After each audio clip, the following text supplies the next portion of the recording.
Hello and welcome. You're watching Peak TV. I'm Vedant Agarwal. The big question we are asking this evening, is it the end of the last woman standing against Modi and Amit Shah's BJP? It's been 2 weeks of fast paced developments for the Trinamool Congress with 60 MLAs of the TMC rebelling and now reportedly 20 MPs also seeking to merge with a bit of an obscure Bengal party and support the NDA. What is really the future of Mamata Banerjee's TMC, if you can call it that? I'm joined by Rajya Sabha MP and one of Mamata Banerjee's perhaps staunchest loyalists, Sagarika Ghosh. Thanks very much, Ms. Ghosh, for being with us. Let me begin by asking you something interesting. There is this video of yours that's now going viral. I'm not sure if you've seen that, but it's actually Mamata Banerjee walking out of one of your shows years ago. And you can see a visibly agitated Didi saying that this audience is planted and this is a left audience, and she has walked out of your show in a different avatar of yours as a journalist. And many people from the right wing are now sort of retweeting and reposting that video to say that it is this temperament of Mamata Banerjee and her intolerance, as it were, that has led to this kind of unraveling of the Trinamool Congress. Thanks very much, Vedant, for having me on your conversation. Uh, that show was done in 2012. She had just become chief minister. She was self-admittedly she called herself a trainee chief minister. It had been years and years of struggle against the mighty left front, which had ruled Bengal for 30 years. One woman had been on the street against the left front, battling it day and night, taking blows to her head, taking blows to her entire body. She had broken bones. She had her head split open. Her comrades were killed. She battled on, and this was in 2011. She won this massive victory, and 30 years of the left front rule in Bengal came to an end. And she says at the time, when we talk about that show, she said, I was a trainee chief minister. She was new. She was not politically sure of herself. You've been battling on the streets decade after decade. Put yourself in her shoes. You do see enemies everywhere. You do see possible conspiracies everywhere. You do see possible sort of traps everywhere. You've come out of struggle. You've come out of situations where your life has been in danger, where your comrades have been in danger. You have lived in that danger situation for decades, and finally, when you come to power, you can't expect to suddenly be all goody two shoes and all very speaking in a very calm and collected way, and having a drawing room conversation. No, she was raw. She had come through struggle, and she admits it herself. And I think that the story I always tell is that her heart broke at that show. Actually, she always told me afterwards, I shouldn't have done that, I wish I hadn't. And after that we became very good friends. I know that at that time I was a journalist, and she was a politician, and politician and journalist can't be friends, but we became, there was a warmth between us, because I think she felt that she felt regretful about that. And I think that I always draw the parallel that Mamata Banerjee walked out of my show in 2012, and 12 years later, she offered me a Rajya Sabha seat. Yeah. Narendra Modi walked out of Karan Thapar's show after drinking many glasses of water. Did he offer Karan Thapar a Rajya Sabha seat? No. He has ostracized Karan Thapar. He has never given an interview to Karan Thapar. He has become very hostile to Karan Thapar. Mamata Banerjee forgave me, forgave the show. She moved on. Everyone is human. Everyone is allowed to evolve. Everyone is allowed to change over time. You can't expect a completely finished product in 2011 of what she has now today become in 2026, when she's a senior stateswoman and three-time chief minister. So I think at that time, coming out of that struggle, that was her reaction to someone she perceived was part of the left front who she had battled for decades. Yeah. Coming back to Mamata Banerjee and the sense you get from a lot of people close to her and a lot of MPs like yourself is that she's a deeply emotional woman, hypersensitive at times, and that she has made wrong choices as well. A lot of people seem to suggest, even these rebel legislators and rebel, MPs and MLAs, they suggest that while everything seems to be okay with Mamata Banerjee largely, it is a sense of entitlement that her nephew Abhishek Banerjee had that seems to be, the heart of the problem. That she, No, but, this. but just coming back to your question about intolerance, I mean, the fact is, there were news outlets in Bengal who were running a campaign against Mamata Banerjee all the years she was in power. Those news outlets are now very pro BJP. I would like to see whether they Yeah. keep up the same tirade of criticism against the BJP government as they did against Mamata Banerjee. There was that one instance of intolerance where she acted against a college professor who circulated a cartoon. After that, there have been no instances of intolerance. There was complete freedom of speech. In fact, there was too much freedom of speech in the. I mean, if there is such a thing, there can never be too much freedom of speech as a liberal. But there was total freedom of speech in Bengal in criticizing her. There were never, there were news outlets were criticizing her day and night. Now, the point about temperament and what she is like, why is it that everything is wrong with her? Why don't we point fingers at those who have betrayed the people's mandate, those who don't think anything of accepting um, offers from the BJP who they fought against in the election. They campaigned against the BJP in the election. You campaigned against Narendra Modi. You campaigned against Amit Shah. Now you think nothing of accepting an offer from the BJP and switching sides just because a party has lost. This, to me, illustrates an ethical and moral deficit.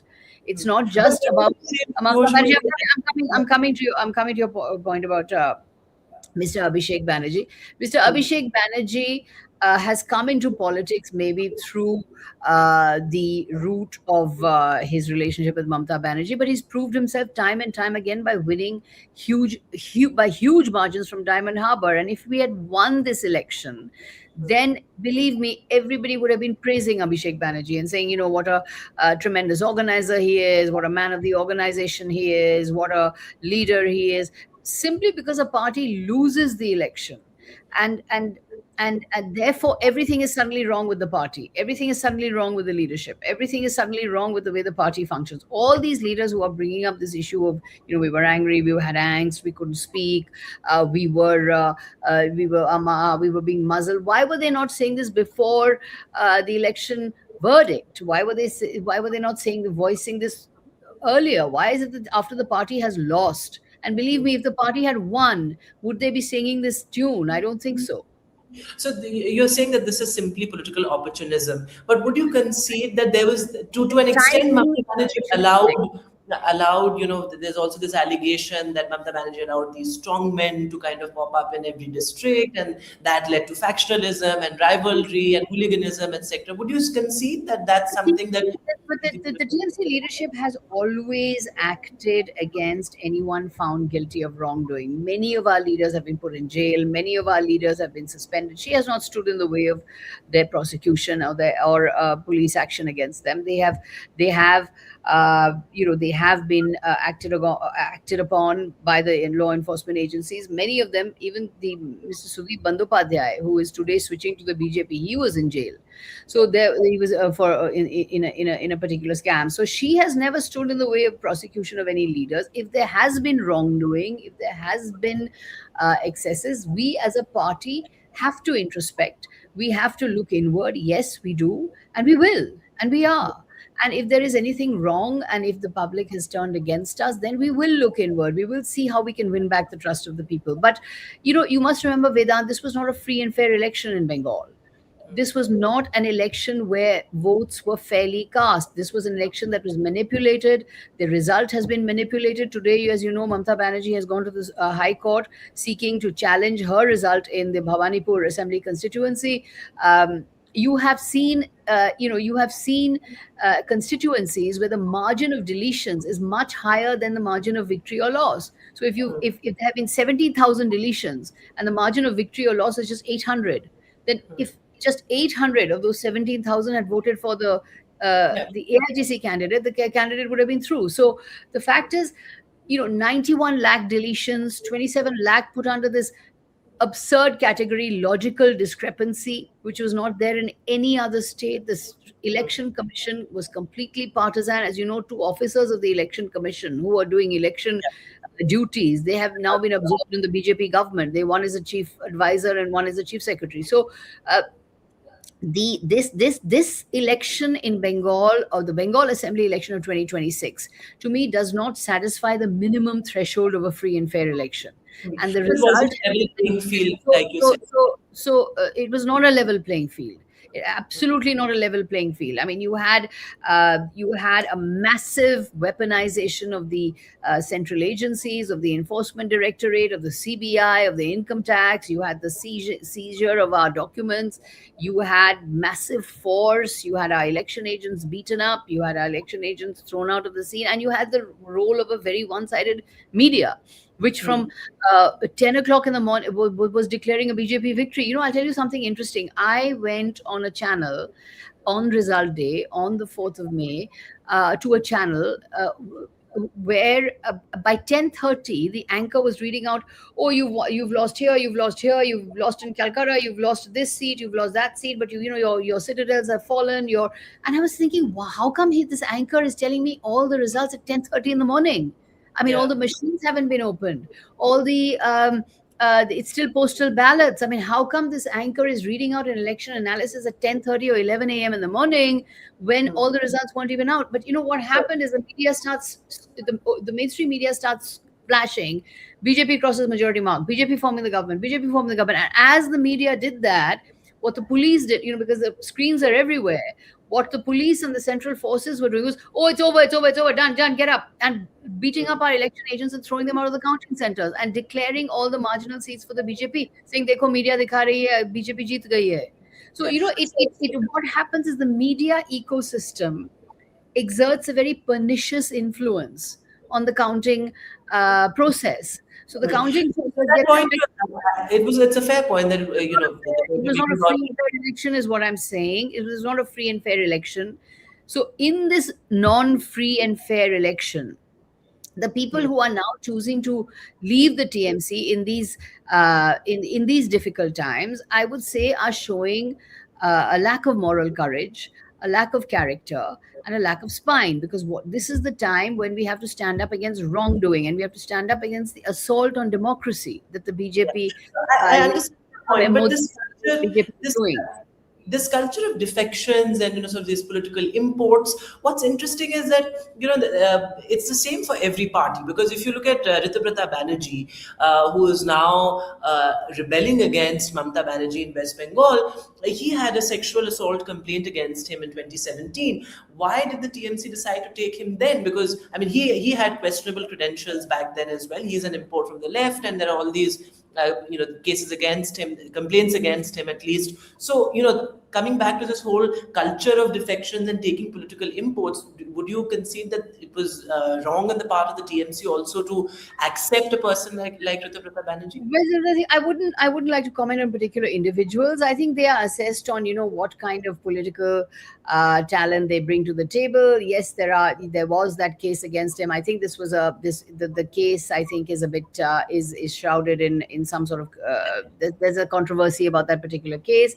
In any case, the leadership decided to take him on. My point is simple, that the fact is that these candidates were taken by the TMC. They were given a chance. Rita Brother was given a term in the Rajya Sabha. He was my Rajya Sabha colleague, and he was given huge opportunities to speak. He was given a platform in the Rajya Sabha. He was then given a ticket to contest the Vidhan Sabha elections in Bengal. So it's not as if the party did not give these people opportunities. They're all three-time four. The Lok Sabha MPs are three-time, four-time MPs. Yeah. Three-time, four-time they've got tickets. So to say that the party was always against us and the party didn't give us opportunities and we are we are feeling muzzled in the party, I just think this is, as I said, it's terribly cowardly to do this when the party has lost. You see, I have no issue, Vedant, if somebody leaves a party contests on another symbol, fights your way up, and comes back on another symbol. That's Like fine. the Mamata Shubhendu, Banerjee for did that. example. Yeah, Mamata Banerjee did that herself. She left the Congress. She's remember she's a congresswoman. She left the Congress in '98. She formed her own party. She fought under her own banner, and she came into Parliament and then the Vidhan Sabha on her own banner. There's no problem with that. But you can't. But if you have fought under a particular symbol, you have fought with a particular leader's face on your poster, you have fought with a particular, the support of a particular party's karyakartas, how can you then say that, oh, now that the party's lost, I'm not with the party, I'm with the victor? So then are Yeah. you someone who's only chasing victorious parties or winning parties? In that case, what does a mandate mean? What is a why should people vote for you? What is the if you are going to change your party and go to another party, depending on the result. Yeah. So, In fact, so, you've so moved the speaker also, Ms. Ghosh, and you have said that this is unconstitutional for the 20 it's MPs to unconstitutional. It is merge with the. unconstitutional. And again, this is a bit of a, I mean, the law there is slightly murky. We don't know because, I So, mean, very nothing has clear. been done about the 7 MPs who have just joined the BJP. They've also technically merged with the BJP, and Nothing has been done. In fact, this is a big gap in the enforcement of the law, because the 10th schedule and the Supreme Court judgment of the Shiv Sena in 2023, the Subhash Desai judgment, is yeah. very, very clear that the two-thirds, you see, parties can merge, MPs can't merge. MPs can't break or merge or split. Parties do it. So And it is once they merge, they've split already, and that is no, unconstitutional. so the MPs in parliament are simply representatives of the political party, right? Hmm. It's the political party whom they represent. The political party has given them tickets, they represent, they have won on those tickets, and they have come to parliament. So they are MPs, they're not a party. The 10th schedule is very clear.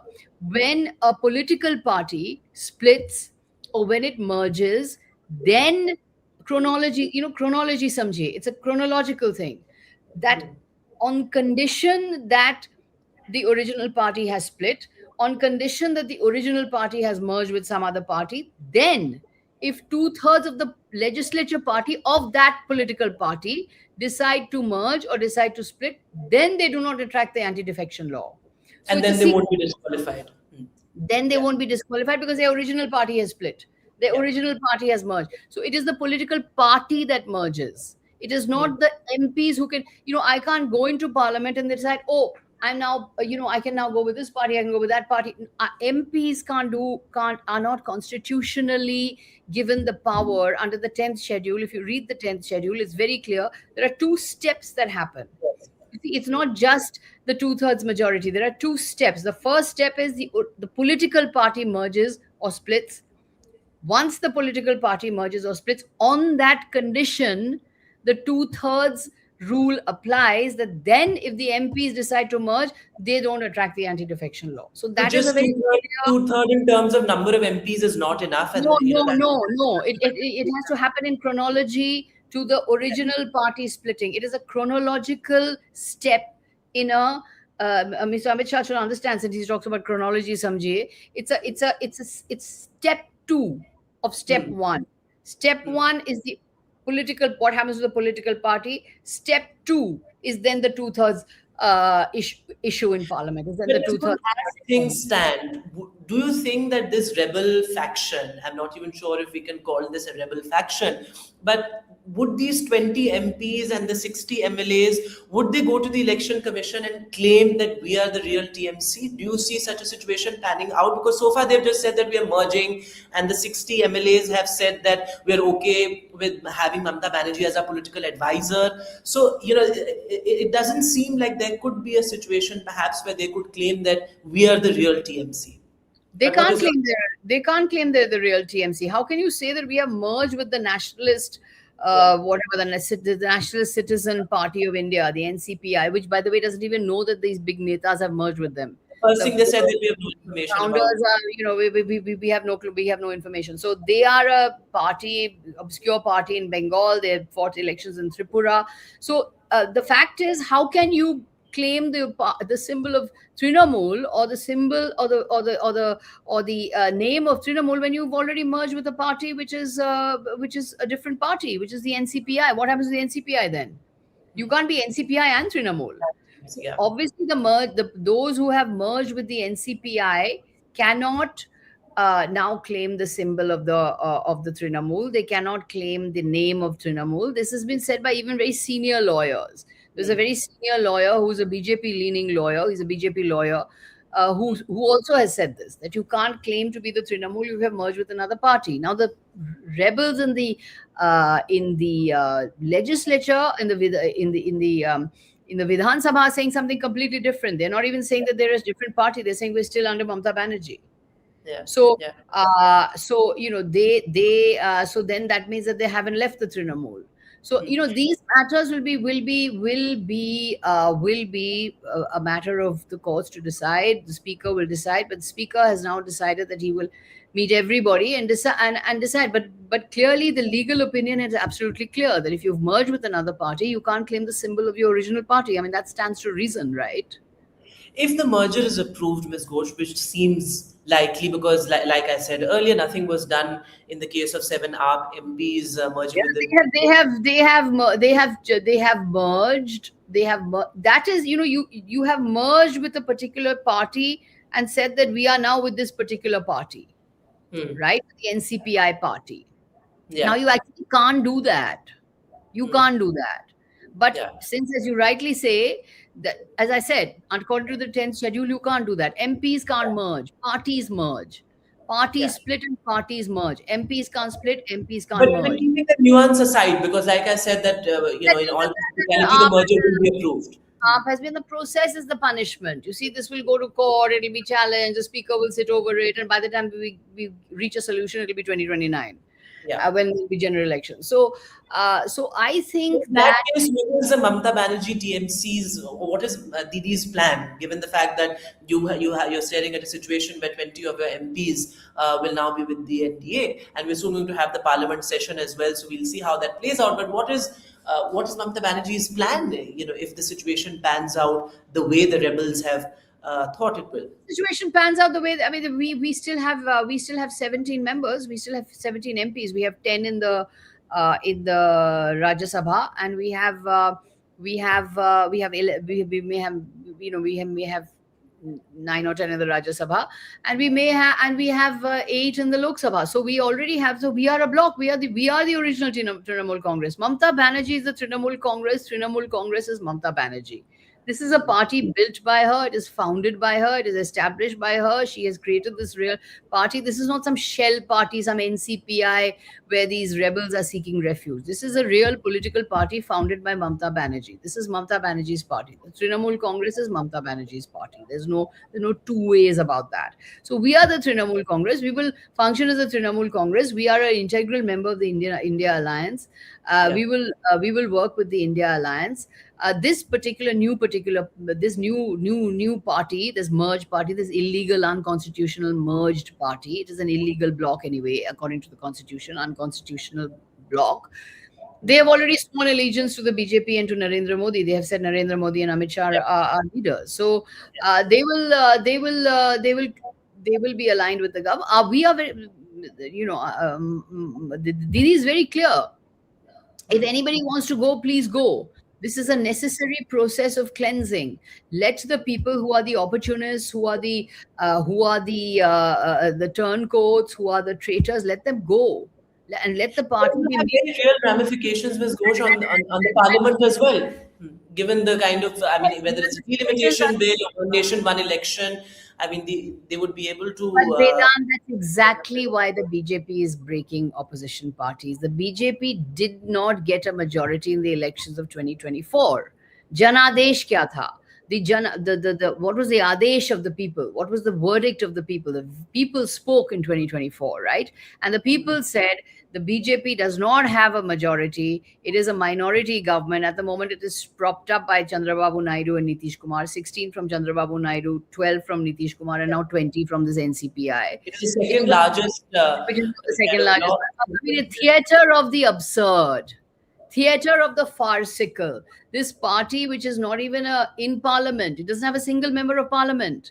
Suddenly, it's this largest constituent of the NDA. How Yeah. farcical can you get?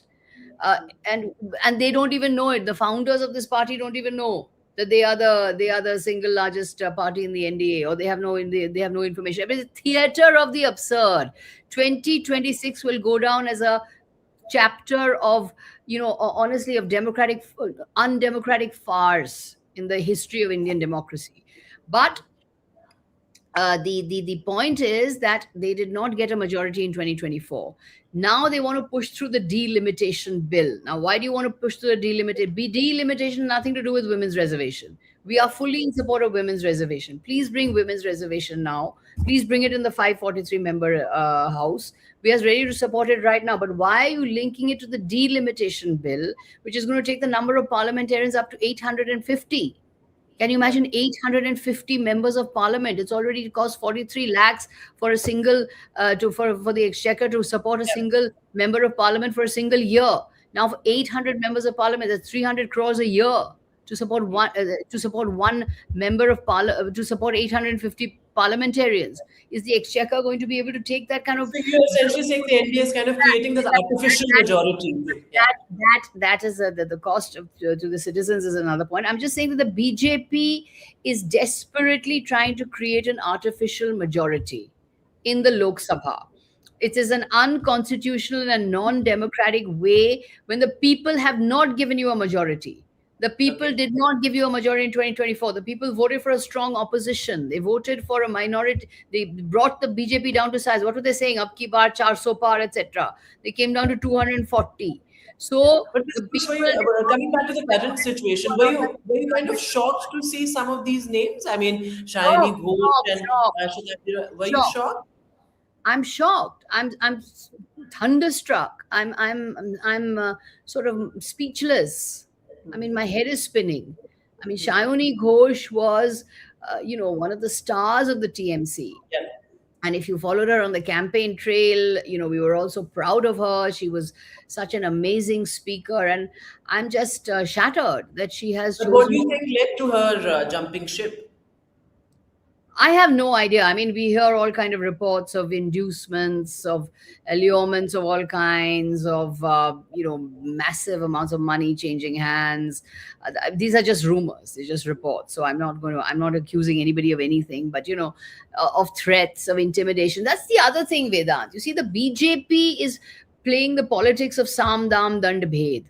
I mean, you are playing the politics of coercion, of intimidation, of threat, of holding out inducements. I'm not saying that any kind of money changed hands for anybody. I just want to, if that came across, I don't want to say that at all. I'm not saying that's happened, but those are reports.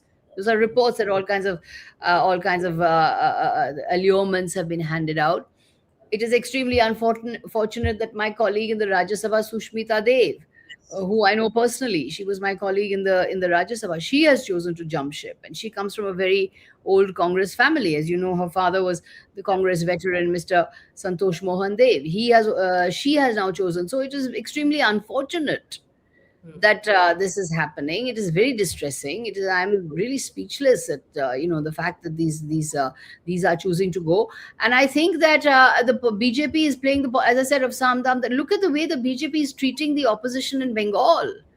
You have seen some leaders from different areas who have been handcuffed. They have been bound at the waist through ropes. They've been dragged through the streets. Please let the law work. Let law enforcement work against those who have done wrong. There's no problem with that. But why do you want to create this culture of torment and attacking the opposition, which has never been seen before in Bengal? We have never Many seen would say that this is a culture whose seeds were sown by the TMC. I mean, of course, we recently saw that video of the man being paraded and this man being raided, and he was hiding under a pile of saris, and this whole thing about cut money. So, do you think that the TMC and the TMC, the state power, in a sense, also allowed a lot of these elements to prosper? There was never this kind of violence against the opposition in Bengal, Vedant. It has never happened. When the left was defeated, Mamata Banerjee ordered Rabindra Sangeet to be played on the loudspeaker. There's a photograph of Mamata Banerjee welcoming Buddhadev Bhattacharya to a seat at her, at her swearing in. There's of treating him with respect. The left leaders were not paraded on the street in shorts and dragged by the through ropes and handcuffed. I mean, why are you assaulting somebody's self-respect?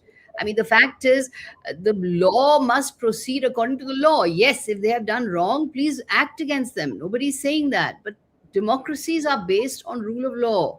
Democracies are based on constitutional values, not on this kind of violence and torture and torment, throwing eggs, Yeah, throwing stones. There was a stone thrown at Abhishek Banerjee, which if yeah, he hadn't, it was a rock which was hurled. I mean, if he hadn't been wearing a helmet, it could have resulted in a mortal injury. So, is yeah. this the way the BJP wants to do politics in Bengal? Yeah. As we end, Ms. Ghosh, also a lot, some political analysts point out that because the TMC was not built on an ideology, it was always built around the charisma of one leader, and then of course state power. Mamata Banerjee has been in power, was in power for 3 terms, and when all of that collapsed, this was bound to happen because there was no ideology or nothing larger kind of keeping the flock together. Would you agree with that No, critique of the not at TMC? all. Not at And all. I think especially it's a very when strong. dynasty comes into the picture, because what we saw with Uddhav Thackeray and his Shiv Sena, and then the Pawars and the NCP. So, would you also say that as soon as dynasty comes into the picture, there's this feeling that whether it's Shubhendu, or then of course people like Shayani Ghosh and Sushmita Dev who have ambitions, and then they feel that there's no place for us because this one family that will be promoted. I don't think that's true in the Trinamool at all. First of all, I think there is an ideology, the ideology of Mamati Manush, which is a kind of rooted liberalism, a rooted constitutionalism, and a rooted welfareism. It's a grassroots ideology, an ideology of the grassroots.